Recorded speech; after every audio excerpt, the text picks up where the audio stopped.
Today I want to talk about my composting system. I had a question from one of the subscribers asking about how I compost in my garden, and I wanted to share my no fuss, fairly simple way of composting. So I have two composting bins. This is one, and there's another one over here. This is the older one. This is the one I got in 2018, and I got this one in 2019 when I realized that one bin wasn't enough. I don't mix my greens and browns in the bins. I just layer them, which makes it fairly easy because then I don't have to labor on the stuff inside. I simply put the stuff in there and then cover it up, and then I don't disturb the compost. I let it sit and rest, and I let the earthworms and the other microbes and creatures in there take care of the breakdown process. These bins have holes on top, and what that does is every time it rains, some of the water then enters the bins, which helps in the breakdown process. And there's Buddy and Chicky. I think they approved the process too. It's just a coincidence that I placed this bed between the bins.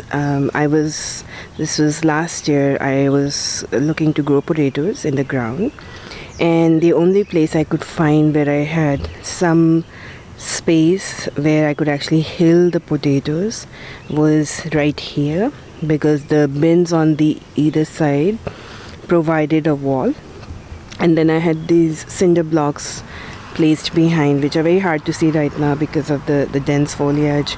But I figured that three sides of the potato beds are already raised, so to speak, and I would just need to then raise this side, which I did with logs and cinder blocks. What I did notice last year was that somehow the placement of the bed between the two composting bins helped. The plants grew really well in this space, and just through a process of observation and deduction, I figured out that what was happening was that the composting material in the bins was feeding the plants in this space in an ongoing manner. So sometimes I know people put their composting bins away from the places where they grow because they have the space to do so. Because I have limited space here, I decided to not do that. I just didn't have that option. So I just decided to grow things around the composting bins, and I sort of stumbled upon this idea that maybe putting the bins next to the plants is not a bad idea at all. It actually works. My plants don't have to wait for me to dig the compost out. They can draw upon the nutrients that are being created through the composting process in an ongoing manner.